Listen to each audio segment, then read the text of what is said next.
Bonjour à tout le monde. Voilà, je vous retrouve pour cette vidéo, pour ce moment de partage sur savoir perdre du temps pour en gagner. Alors, avant que nous démarrions ensemble sur ce thème et dans cette vidéo, je voulais remercier tous ceux, toutes celles qui ont vu ma précédente vidéo sur le syndrome de l'imposteur.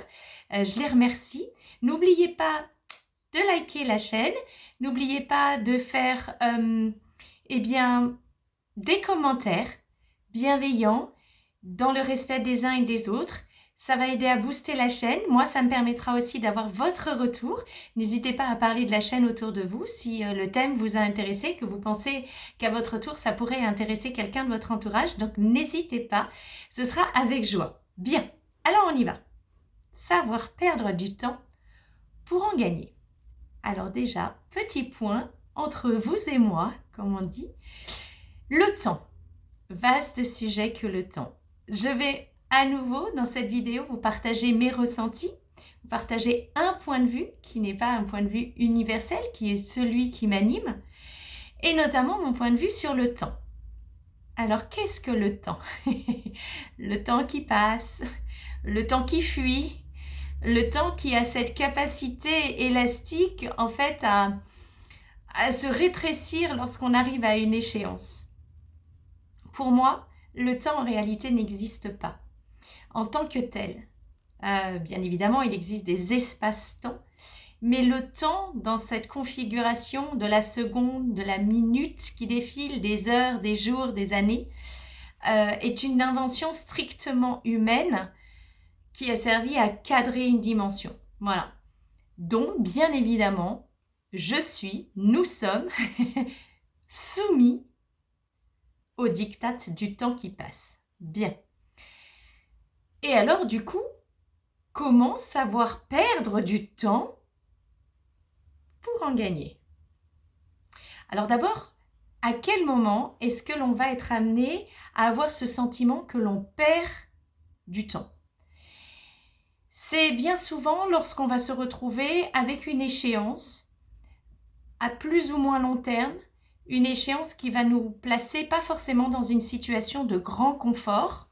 Alors quelquefois ça peut être une grande joie, parfois en revanche ça peut être quelque chose qui va nous challenger, qui va nous mettre peut-être en situation de stress.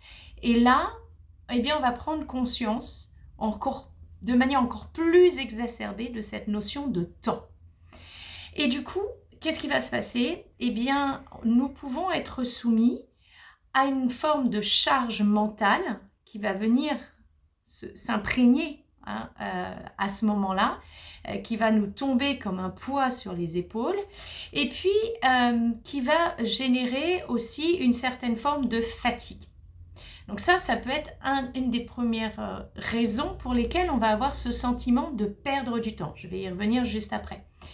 Et puis, il y a aussi une expression de notre moi profond qui va avoir l'envie d'être aux commandes afin de s'exprimer en pleine lumière. Et là aussi, je vais m'expliquer.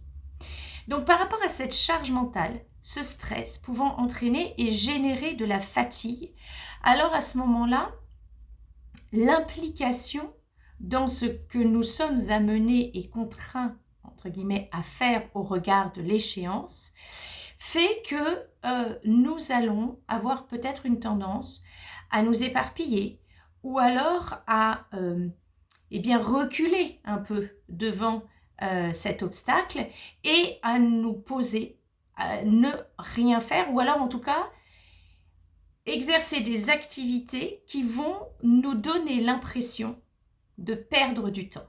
Alors ça peut être se mettre devant un film qui ne nous apporte somme toute ni plus ni moins, mais devant lequel nous allons avoir une certaine forme de déconnexion cérébrale.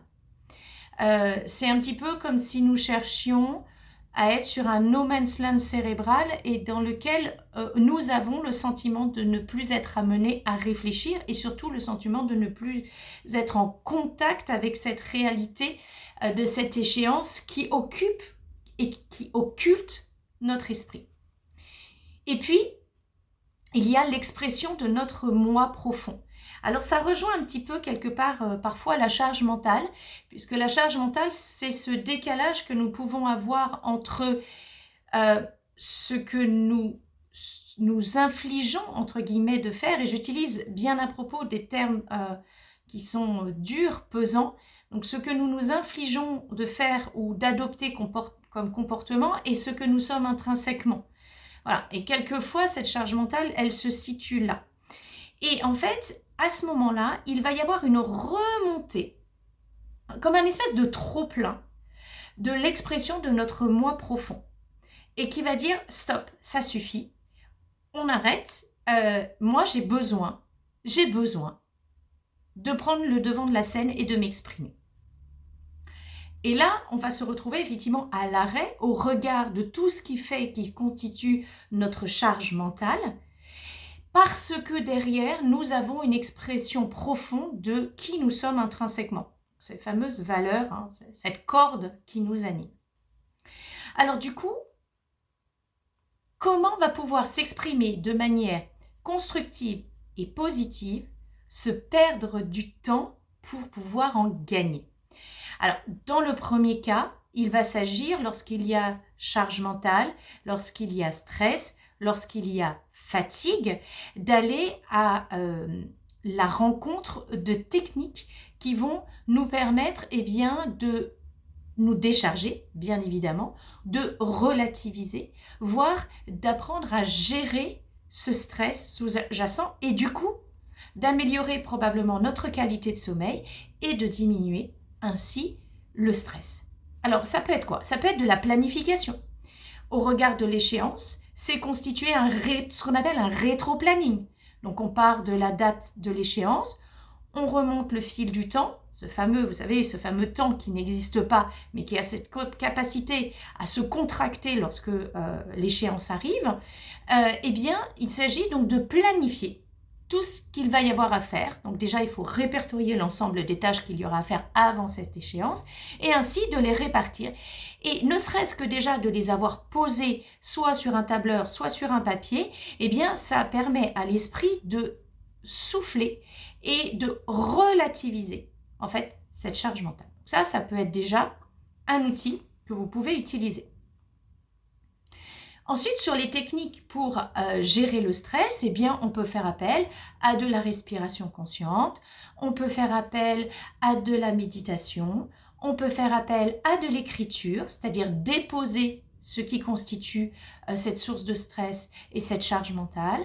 On peut se faire accompagner par des professionnels comme des sophrologues, un hypnothérapeute qui va aider en fait à aller rechercher la source de cette charge mentale et de ce stress et à les déposer. Donc voilà, ça ce sont des techniques, il en existe bien d'autres, mais qui peuvent nous aider à déposer. Ça, c'était le premier cas. Et puis reste l'expression du moi profond. Et là, il s'agit cette fois-ci de se mettre à l'écoute de son moi profond, parce que dans cet instant-là, il vient nous appeler à la créativité. Donc, il vient nous appeler à nous reconnecter avec notre idéal, avec ce qui nous anime, et à nous mettre en marche pour aller vers cet idéal. Et là, c'est extrêmement positif. Vous avez bien compris que, en fait, on jongle encore une fois comme un plateau de balance entre ce qui va nous peser et ce qui va nous emmener, nous élever et donc quelque part nous alléger. Et donc là, il s'agit cette fois-ci de se poser et d'accepter de mettre entre parenthèses cette fameuse target, cette deadline qui nous attend, de façon à laisser le temps, l'espace-temps au moi profond de s'exprimer. Et vous comprendrez bien que dans un cas, il faut savoir perdre du temps pour en gagner, c'est-à-dire il faut savoir s'accorder le temps de déposer sa charge mentale, d'aller gérer son stress, d'aller travailler sur ses sources de stress afin de réduire sa fatigue pour que derrière on regagne de l'énergie pour être en mesure d'accomplir ce qu'il y a à accomplir. Et dans le deuxième cas, il s'agit d'aller se reconnecter à son idéal, à ce vers quoi on a décidé de tendre parce que c'est ce qui nous anime au fond de nous. Et dans ces cas-là, il s'agit de s'accorder ce temps de reconnexion à soi. Et à ce moment-là, effectivement, on peut avoir un sentiment d'être en train de perdre du temps par rapport à ce qui est cette échéance qui nous a mis en déséquilibre.